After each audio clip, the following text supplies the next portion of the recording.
Esto,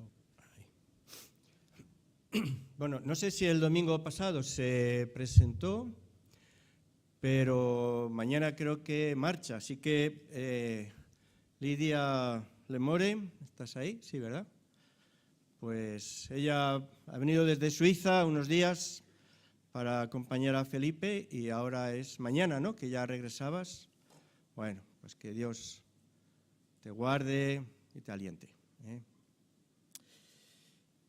Bueno, Velázquez es una calle, ¿vale?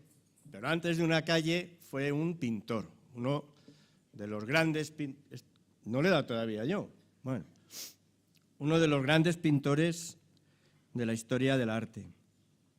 Y mucha de su obra está en el Museo del Prado y tiene grandes cuadros religiosos, como ese que veis ahí, que es muy famoso, de unas dimensiones enormes.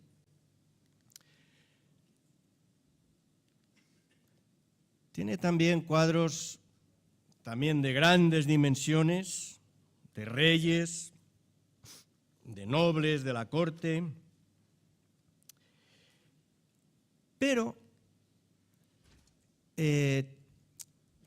junto con esos grandes cuadros de grandes personajes, hay una serie de pequeños cuadros como este. Es una serie de bufones. Los bufones eran personas deformes físicamente, enanos, y deformes también psicológicamente. Y estaban en la corte para servir de risa y de entretenimiento a reyes y nobles. Y sus defectos servían de burla y su único papel en la corte pues era ser un instrumento sufriente en ellos, pero de diversión para otros. Y llama mucho la atención que alguien como este pintor pues les dedicara tanta atención y los pintara entre grandes personajes. Uno de ellos es este que está aquí. Por alguna razón le llaman el Niño de Vallecas. Y me sirve como símbolo de sufrimiento, que es de esto de lo que yo quería compartiros esta mañana algo, acerca del sufrimiento. Podría haber puesto fotografías de algunos de vosotros, porque no pocos hermanos, no pocas familias están pasando por tiempos de mucha dificultad, pero tampoco quería hacerlo así tan cercano. Hace no mucho me dijo un buen amigo que me conservo muy bien para mi edad. Y yo de entrada pensé, bueno, se estará refiriendo a mi atractivo físico. Pero no, el hombre no pensaba en eso, claro. Se refería a mi de momento buena salud. Y yo pensaba que eso lo atribuía también a mi magnífica construcción y constitución física, pero no tampoco. Él me dijo que eso se debe a que he sufrido poco. Eso me dijo. Y la verdad, pues he pensado en eso. Y tiene razón. Por cerca de 40 años de ministerio pastoral, ahora se cumplirán 39, pues he visto mucho dolor, de todas las clases. A veces pensamos siempre en la enfermedad del cuerpo, pero los sufrimientos son muchos, muy variados. Pero yo no he sufrido especialmente, así que cuando hablamos de estas cosas, que por cierto cada vez me cuesta más, quisiera hacerlo con mucho respeto para aquellos de vosotros que sí que lo estáis pasando realmente mal. A veces quien no sufre especialmente en un momento determinado, estas reflexiones un domingo por la mañana, la verdad, no le ayuda mucho, porque digo, he venido yo aquí ahora para que me hablen de cosas oscuras, ¿no? Y a los que sí están pasándolo mal, pues a veces las palabras tampoco ayudan mucho, porque, en fin, yo creo que solo tiene autoridad para hablar del dolor quien se ha dolido mucho. Los demás debemos hacerlo con temor y temblor. Así que quiero considerar de esto, y lógicamente, siendo un tema tan denso, tan complejo, con tantas aristas, yo esta mañana ni pienso dar respuesta a todo, ni abordarlo de todos los puntos de vista, ni considerar todas las posibilidades. Yo solo quiero mencionar dos elementos que suméis a todos los demás, porque esto es un tema realmente complejo. Pero yo quisiera simplemente llamar vuestra atención a dos aspectos, dos elementos que pueden sernos de ayuda y que están en este texto que hemos leído, al que ahora volveremos. El primero es que nuestro Padre Dios nos pide que aceptemos nuestro sufrimiento, el que sea, ¿vale? 1000 cosas distintas. Que lo aceptemos aunque sea sin entenderlo. Que hagamos un ejercicio de humildad y de confianza en Él. Ese elemento es vital y difícil. Y el segundo elemento es que nuestro Padre Dios nos invita a vivirlo y a soportarlo, y en general a vivir el presente con la perspectiva de la eternidad. Y sobre estas dos cosas es que yo quisiera compartiros algo.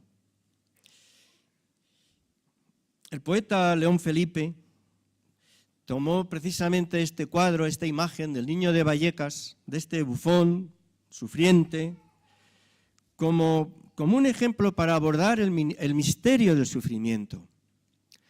Y escribió un poema conmovedor, solo os recuerdo un pequeño fragmento. Él decía, de aquí no se va nadie. Mientras esta cabeza rota del niño de Vallecas exista, de aquí no se va nadie. Antes hay que deshacer este entuerto, antes hay que resolver este enigma, y hay que resolverlo entre todos. Y esta es la primera cosa a la que yo quiero llamar vuestra atención, que estamos ante un misterio. Las cosas que sufrimos o que vemos padecer a nuestro alrededor, a veces estamos empeñados en encontrar una explicación, un porqué, un sentido, un propósito, todo eso, pero el sufrimiento es un misterio. Aún a la luz de la palabra de Dios y rodeados del amor de Dios. Decimos misterio, pero no en el sentido que a menudo usamos la palabra, ¿no? Para mí, que los aviones levanten el vuelo, eso es un misterio. A mí me sigue impresionando. Debe ser que, al fin y al cabo, soy de pueblo. Así que yo veo semejantes armatostes que se elevan. A mí eso me parece, eso es un misterio. Pero vamos, bien dicho, no es un misterio. Es un problema. Y los problemas, efectivamente, los problemas se estudian, se analizan, se consideran y finalmente se resuelven. Que los aviones vuelen no es un misterio. Para mí sí, que soy un ignorante, pero hay personas que son ingenieros, que han estudiado y ellos lo han resuelto. Y de hecho, los aviones vuelan, ¿no? El misterio es otra cosa. No es simplemente algo que yo no sé cómo se resuelve. El misterio es algo que es más grande que nosotros, que no lo podemos resolver porque no está ahí en una mesa, en un laboratorio, y lo analizamos y lo estudiamos, y es cuestión de tiempo que al final encontremos respuesta. El misterio es algo que nos rodea a nosotros. Cuando decimos que la vida es un misterio, no estamos haciendo poesía, es que realmente lo es. Sabemos todos los mecanismos biológicos, lo podemos explicar, sí, pero cuando tenemos a un niño recién nacido, a un hijo nuestro, lo tenemos así en nuestras manos,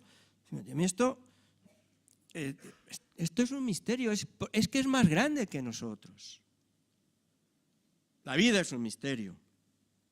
Y el sufrimiento, más aún, el sufrimiento vivido delante de un Dios que dice que nos ama, pues es un misterio. Y esta es la primera cosa que yo quisiera compartiros. Que ante ese misterio, nuestro Padre lo que nos pide es que aprendamos a aceptarlo y vivirlo humildemente, humillando nuestra razón y ejerciendo confianza. Porque lo que no sea eso no nos engañemos, no es curiosidad intelectual, es soberbia. Voy a contaros una historia, no muy larga.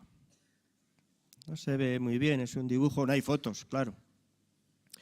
El 1 de noviembre de 1775 se produjo un terremoto en Lisboa y fue un terremoto devastador. En lugar de durar unos segundos, duró casi cerca de 10 minutos. Y aunque entonces no había registros, por las consecuencias y los datos que se tienen, se calcula que tuvo que ser de una intensidad de al menos 9/10. Que ya podéis imaginar lo que es eso. Y se produjeron grietas se cuenta, de 5 metros de ancho. Y además, pocos minutos después, como consecuencia de aquello, se produjo un tsunami. Las aguas se retiraron, Lisboa, pegadita al río y al mar, pues dice que la gente se acercaron a las orillas para ver restos de antiguos naufragios, porque el mar se retiró durante unos minutos para volver en forma de tsunami. Así que la ciudad quedó destruida. Se llama terremoto de Lisboa, pero en realidad lo cierto es que se dejó notar pues por medio mundo, porque desde luego en España las ciudades alrededor de Huelva quedaron destruidas. Pero incluso en buena parte de Europa y en las costas de África, la ciudad de Argel fue destruida también. Y en las costas atlánticas de América, aquello tuvo una repercusión inmensa, causó de forma directa más de 100.000 muertos, 90.000 solo en Lisboa, más de 5.000 en España, más de 10.000 en Marruecos. Y al ser de consecuencias tan generales, aparte de otras consecuencias de todo tipo, aquello produjo, históricamente se considera que aquello fue lo que generó un cambio en la manera de pensar, perdonad un poquito la pedantería, tanto en la filosofía como en la teología. Mirad, pasó una cosa muy interesante. Hasta aquel momento, la gran cuestión sobre la que se pensaba y se daba vueltas era ¿cómo puede el hombre justificarse delante de Dios? Si son las obras, si es la fe, pero ahí se produjo un cambio. Y a partir de entonces lo que muchos empezaron a plantear era ¿cómo podría Dios justificarse delante del hombre? Y se empezó a darle vueltas a cómo debía Dios explicar cómo, siendo un Dios de amor, podía permitir semejante catástrofe. Y de alguna manera, casi sin darse cuenta, imperceptiblemente, la cuestión fue que nos convertimos nosotros en tribunal ante el que Dios tenía que dar cuentas. Bueno, podemos irnos más lejos. Antes que por el terremoto de Lisboa, ya Job quiso preguntarle a Dios y ya le interrogó, ¿recordáis? Hay multitud de pasajes, ¿no? ¿Por qué escondes tu rostro? ¿Por qué me cuentas como si fuera un enemigo? ¿Por qué? Explícate, justifícate.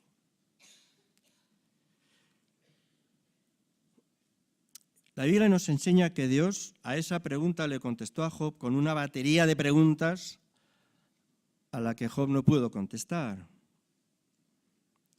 Y tuvo que humillarse y tuvo que limitarse a confiar en Dios. También el apóstol Pablo, en un tono algo diferente, pero también le pidió, ¿no?, 3 veces. Hay un elemento ahí de no me conformo, ¿no? Arréglame esto. Quítame el sufrimiento. Pero Dios no se lo quitó y no le explicó. Sí le proveyó de gracia, ¿no?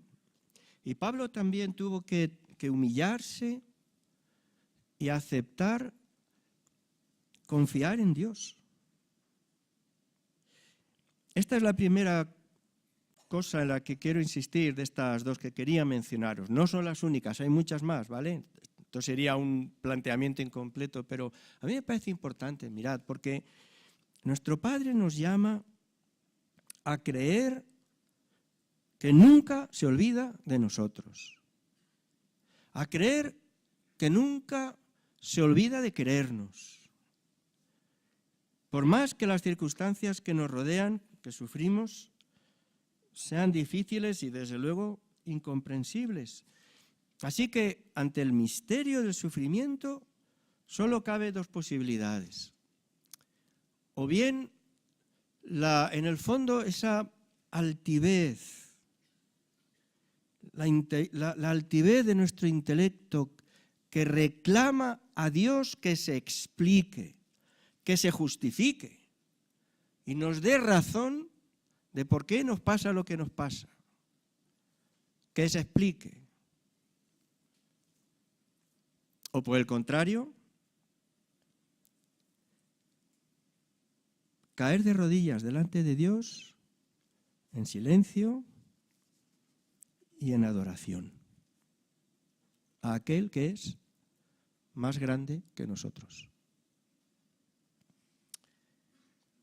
Dejar que Dios disponga, que es una expresión tan gráfica, que Dios disponga en todo y de todo. Y la segunda cosa que además está unida a esto es que nuestro Padre, lo que desde luego jamás va a suceder es dejarnos aislados y dejarnos pelear a solas con el sufrimiento. Claro que hay herramientas, claro que hay elementos de apoyo. Yo solo quiero mencionar una, y ahora sí volvemos a este pasaje, porque el pasaje que hemos leído nos pone delante de nosotros, es la invitación de parte de Dios a vivir nuestro presente dichoso o amargo con la perspectiva de la eternidad. La fe cristiana no es una fe escapista, ¿vale? No, los problemas, en el cielo todo irá bien. No te preocupes, en el cielo todo irá bien. Hombre, las cosas no son tan así, ¿no? Pero aunque no es escapista, es decir, no es un argumento para, escaparnos de la realidad, lo cierto es que sin esta dimensión de la eternidad, pues la fe cristiana se desmorona. Sería una ideología humana más. Y por alguna razón, yo no sabría decir, este elemento de la fe no suele estar presente ni en los púlpitos, ni a veces en nuestras conversaciones. Es más, paradójicamente, no sé si os habéis dado cuenta, pero yo mismo tengo esa tentación. Cuando estamos cerca de un enfermo, en este caso sí, de un enfermo muy grave, o sea, cuanto más grave es su estado, más superficiales son las conversaciones. Es como una forma de querer soslayar lo que está delante. Es decir, esta expectativa de eternidad de la que nos habla el pasaje, ahora vamos a él, esta expectativa de resurrección, de gloria, de eternidad, no suele estar presente, pero si eso no está presente en nuestra propia vivencia de las cosas, entonces la fe cristiana es muy pobre porque no deja de ser otro planteamiento más ante esta vida. Y nos deja desarmados ante la verdad de las cosas. Y esto es lo que trae el apóstol Pablo. El texto que hemos leído además tiene potencia porque el propio testimonio vital del apóstol que escribe nos ayuda, porque él sí es un hombre curtido en el sufrimiento. Él sí puede hablar con autoridad de cómo abordar estas cosas porque él lo ha padecido. Unos pocos, los versículos 8 y 9 del capítulo 4, nos recuerda, ¿no? Atribulados, en apuros, perseguidos, derribados. Algunos de estos sufrimientos por causa de su ministerio, pero otros simplemente por su propia experiencia personal. Y delante de todos estos, el apóstol levanta la esperanza de la resurrección, sabiendo que el que resucitó al Señor Jesús, a nosotros también nos resucitará con Jesús y nos presentará juntamente con vosotros. Así que, mirad, hay muchos elementos alrededor de este misterio tremendo del dolor, del sufrimiento, pero a los que ya tenéis presentes, incorporad este también. No es el único, pero es necesario la esperanza de la resurrección. Y alentarnos unos a otros. Eso dice el apóstol en otra epístola, alentaos unos a otros con esta verdad, la seguridad de una expectativa futura de gloria junto a Jesús nuestro Señor, junto al Padre Celestial. Esa imagen apoteósica, ¿no? del final del libro de Apocalipsis. Una ciudad gloriosa, claro, no tenemos ni idea, así que, bueno, son imágenes, ¿no? Bueno, pero muy potentes. Una ciudad gloriosa, los cimientos de oro, las paredes de piedras preciosas, un río que la cruza que da vida, un resplandor permanente, todo limpio, todo brillante, todo. Bueno, alentaos en eso. Cuando el apóstol llega a compartir, para mí el vivir es Cristo, el morir es ganancia. No está predicando en un funeral, son de estas palabras, estos versículos que casi están reservados. Cuando alguien menciona esto, dice, a ver, ¿quién se ha muerto? No, porque estas cosas solo se dicen en un funeral. Claro, porque la vida es otra cosa. No. Para él es una realidad potente que veremos, luego da sentido a la vida actual. Pero es una expectativa gloriosa, eso que a veces escuchamos, ¿no? Me temo lo mejor. Nosotros nos tememos lo mejor. Todo lo que está por delante no es vamos a peor, vamos. No es esa la perspectiva. Pero si quitamos ese elemento, entonces la fe cristiana es muy pobre. Así que el apóstol dice, sí, atribulados, en apuros, pero estamos mirando hacia adelante. Los primeros versículos del capítulo 5, Eli lo ha leído en una versión más cercana, se entiende mejor, ¿no? Porque es un poco la versión del 60, de la Reina Valera, no lo hace tan gráfico. Yo lo leo en otra todavía. Dice el apóstol, nosotros somos como una casa, como una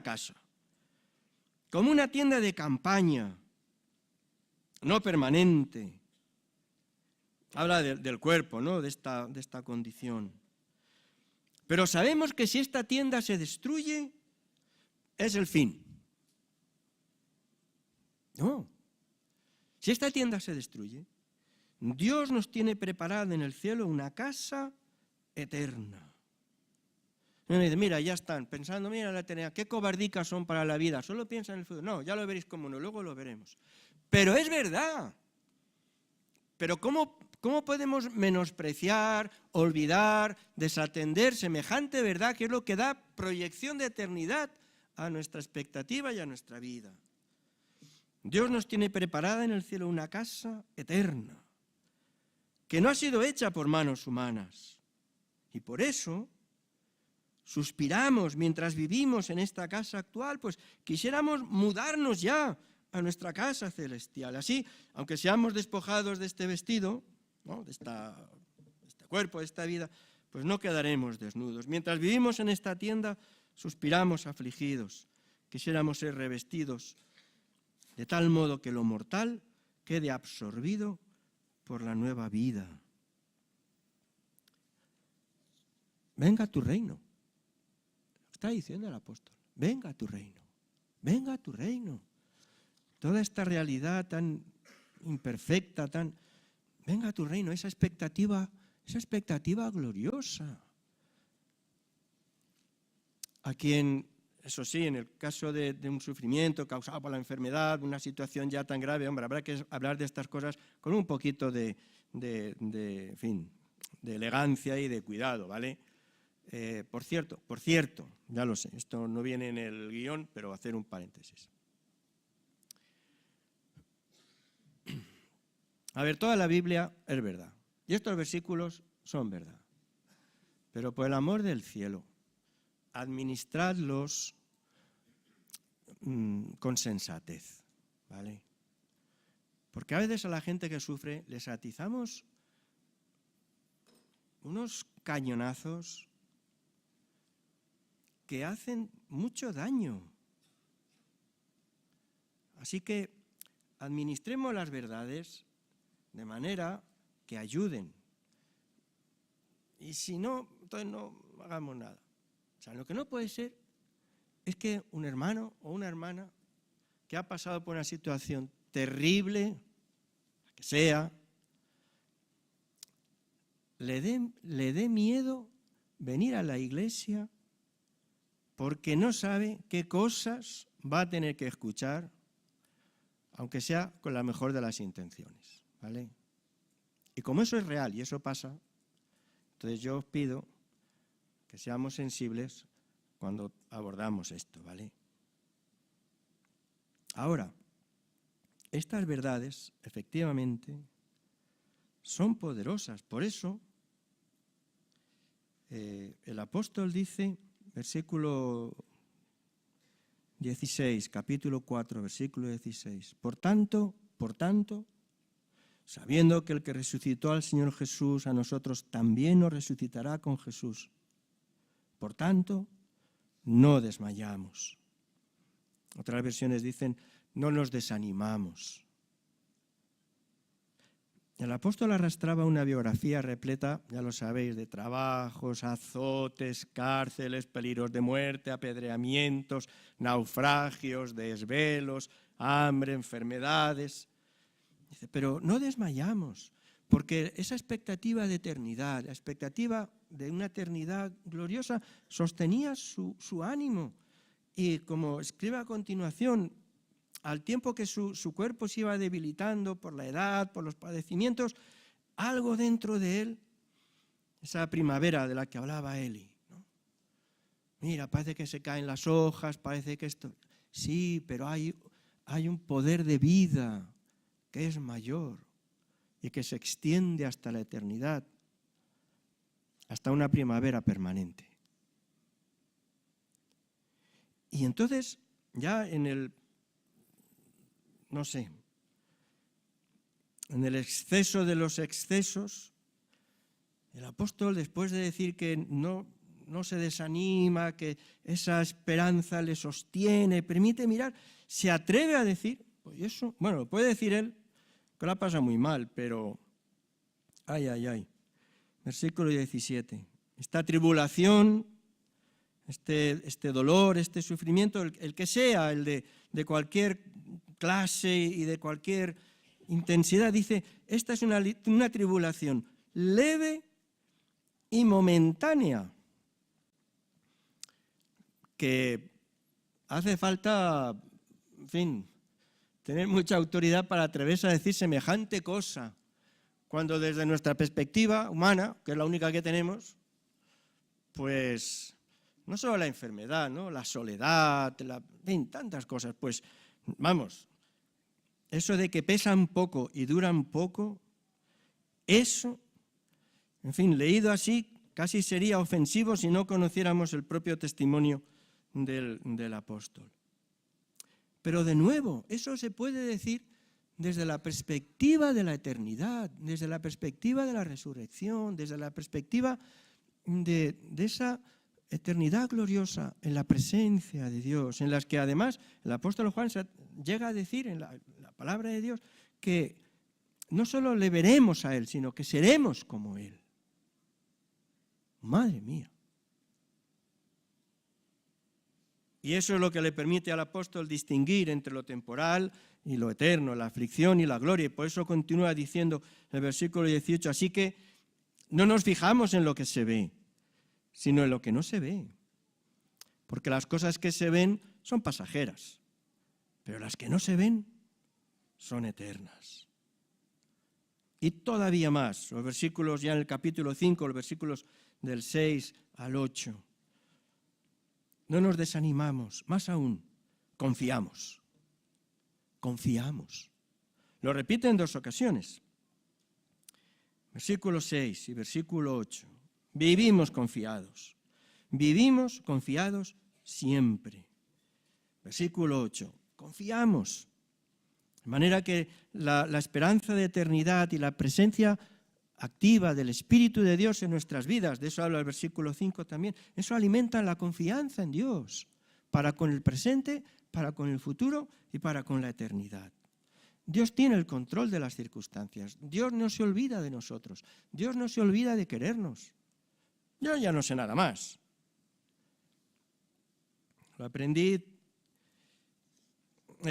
a raíz de la muerte, un accidente de tráfico de un primo hermano, 29 años, casado, una niña de 1 año. Esto no tiene explicación ninguna. Pero es imposible que Dios se haya olvidado de querernos. Y sobre ese elemento de confianza, a oscuras, porque intelectualmente no hay manera de encontrarle sentido, y a partir de esta esperanza en lo eterno, podemos recomponernos si confiamos. Porque la fe, así andamos. La fe nos recuerda que nada nos separará de la mano del Padre, que nada nos separará de la mano del Señor. Y es a la luz de esto que ahora sí. Por eso la fe cristiana no es verdad que sea escapista, eso es para los que no tienen carácter, claro, pobrecitos, 4 cositas que les cuentan y se consuelan, no, eso es absurdo. Porque la esperanza confiada en esa dimensión de eternidad nos permite rebotar en lo eterno y volver al presente para vivir de otra manera. Esa es la cuestión. Fortalecidos. Volvemos a los versículos 8 y 9 del capítulo 4. Atribulados, angustiados, derribados. Pero hay que leerlo completo. ¿Qué es lo que le permite a este hombre, con un currículum de sufrimientos de todo tipo, decir atribulados, mas no angustiados, en apuros, mas no desesperados, perseguidos, mas no desamparados, derribados, pero no destruidos? Esto ahora lo llaman resiliencia, porque como hay que poner nombres modernos para que parezca más profundo, antes lo llamábamos entereza, la entereza de ánimo, ¿no? El saber resistir sin quebrarse, ¿no? Pero esto no es cuestión de carácter, es cuestión de confianza. La fortaleza que se construye imperfectamente, en medio de todas las cosas, a partir de la certeza de la compañía activa, tierna, presente, poderosa de nuestro Dios. Aquí cobra sentido, no meramente poético, sino tremendamente cotidiano, el Salmo 23, ¿no? Aunque ande en el valle de sombra, de muerte, no temeré mal alguno, porque tú me vas a quitar todos los problemas, ¿no? Dices, porque estarás conmigo. Es la presencia de Dios, la presencia real, tierna y poderosa del Dios que sostiene. Tu presencia, tu vara y tu callado me infundirán aliento.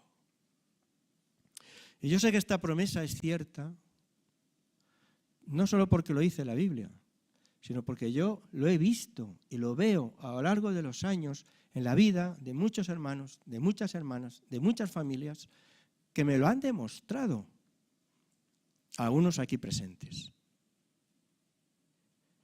Esta esperanza provee de fortaleza, y provee también de criterio para la vida. Y en medio de todo esto dice el apóstol, pero bueno, aquí estamos. Y nos gustaría, versículo 8, estar ya ausentes de esta vida, estar presentes en el Señor. Ahora, mientras tanto, ausentes o presentes, procuramos agradarle. Procuramos agradarle. Mientras estamos aquí, procuramos agradarle. Nuestro criterio para la vida, nuestros valores, nuestras prioridades, agradarle. Y entonces es cuando esta fe comienza a cobrar una dimensión abierta, porque entonces descubrimos al semejante, a la manera de Jesús, y descubrimos los valores propios del reino de Dios que incorporar a nuestro vivir tan diferentes de los criterios con los que tanta gente se mueve a nuestro alrededor. Lo leemos en la palabra de Dios, en la epístola de los Colosenses, lo hemos oído 1000 veces. Si habéis resucitado con Cristo, si ya participáis de esta esperanza, entonces buscad las cosas de arriba. Poned la mira en las cosas de arriba, no en las de la tierra, vuestro corazón. Responsabilidades hay que atenderlas todas, como empleados, como empresarios, como padres, como hijos. Sí, responsabilidades sí, pero la mira, el corazón, en las cosas de arriba, no en las de la tierra, porque vuestra vida está ahora escondida con Cristo. Y esta es también, yo diría, esta es la prueba del 9, que se decía antes, ¿no? ¿Cómo lo demuestra que está en la prueba del 9? Entonces, ahí estaba claro que sí, que efectivamente era tal como se decía. La prueba del 9, en cuanto a hasta qué punto ha calado en nosotros estas verdades de la esperanza de eternidad, de la compañía del Señor, de su la evidencia de que eso no solo es algo que confesamos, sino que nos lo hemos comido y está en las entrañas, la prueba real de eso es la manera en que vivimos. Ya está. ¿Cómo gastas tu dinero? ¿En qué inviertes tu tiempo? ¿Cuáles son tus relaciones? Pues ahí está. Ahí está. Así que, claro que vivir con la perspectiva de eternidad nos enseña a vivir el presente. Escuché tantas veces, sí, en los funerales, un pastor que ya participa de estas cosas, y él solía decir que una de las grandes lecciones de la muerte es la vida. Bueno, las grandes lecciones de la muerte de otros, claro, es la vida. Y de hecho nos pasa a todos, ¿no? Asistimos a un funeral y tal, y cuando salimos todos vamos diciendo, siempre decimos lo mismo. Si es que es verdad, si es que no somos nada, si es que tú no sabes, si es que cualquier día, si es que no sé qué, tal. Y de ahí te vas a meterte unos chocolates con churros y a los 10 minutos todo se ha olvidado y ya estás como siempre metido en todo. Pero cuando esta realidad de lo eterno se hace carne en nosotros, eso afecta a nuestra manera de vivir. Así que, junto con otras muchas cosas que habría que considerar sobre este asunto tan delicado, pues al menos quedarnos con esto. Mirad, solo hay una alternativa realmente. O bien nos constituimos en tribunal y le exigimos a Dios que nos explique por qué nos pasa lo que nos pasa, o bien aprendemos humildemente a arrodillarnos ante Él en adoración silenciosa, dejando que Él disponga de todo. Y nos fortalecemos con esta esperanza de eternidad, con la seguridad de su compañía. No es un camino fácil, no es un camino fácil. Pero es el camino de la fe. Y concluyendo este pasaje, el apóstol nos recuerda que nosotros por fe andamos y no por vista. Y especialmente para aquellos de vosotros a quienes quizás todo esto, pues sí, lo recibís como verdad, pero estáis peleando tanto y tan duro que cuesta aferrarse a ello, pues disculpar si hay cualquier medida de frivolidad en lo que digo, porque está dicho con mucho respeto.